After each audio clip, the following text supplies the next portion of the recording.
Hello guys, नमस्ते, प्रणाम। मैं नीलू मौर्य अपने यूट्यूब चैनल पे सभी दर्शकों का स्वागत करती हूँ। और मैं जा रही हूँ एक सुंदर सा प्यारा सा विवाह गीत गाने। आप लोग वीडियो को फुल वॉच करके देखना और ज़्यादा से ज़्यादा सपोर्ट करना। जो फेसबुक से देख रहे हैं भैया बहनी, जो प्लीज़ पेज को फॉलो करें। राधे राधे, जय माता दी। नदिया किनारे राधा माझे भरत नवाय रे, माझे भरत नवाय रे। कृष्ण धर लंदाहिन बहारे ललनवा, अरे कृष्ण धर लंदाहिन बहारे ललनवा। नदिया किनारे राधा माझे भरत नवाय रे, माझे भरत नवाय रे। कृष्ण धर लंदाहिन बहारे ललनवा।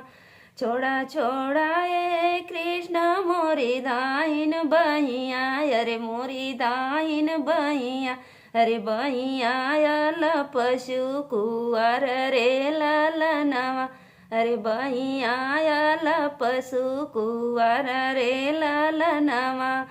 के कोखिया में लिहलू जनमवा, अरे लिहलू जनमवा, अरे भइलू अलप सुकुवार रे ललनवा, अरे भइलू अलप सुकुवार रे ललनवा।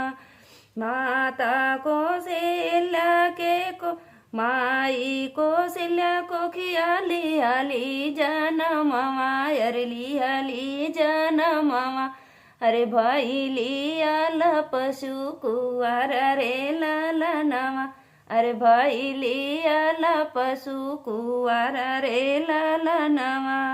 नदिया किनारे राधा माझे भरत नवा, अरे माझे भरत नवा, अरे कृष्ण धर लंदाहिन बहारे ललनवा, अरे कृष्ण धर लंदाहिन बहारे ललनवा। किया तो हूँ ए दाना सचवा के साचल, अरे सचवा के साचल, अरे किया तो है गढ़ेला सोनार रे ललनवा, अरे किया तो है गढ़ेला सोनार रे ललनवा।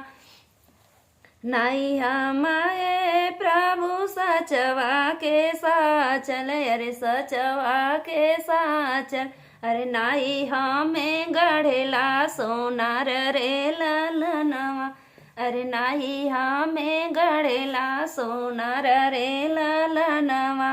माई कौशल्या को खिलियली जनमवा, अरे लिहली जनमवा, अरे भइली अलप सुकुवार रे ललनवा, अरे भइली अलप सुकुवार रे ललनवा।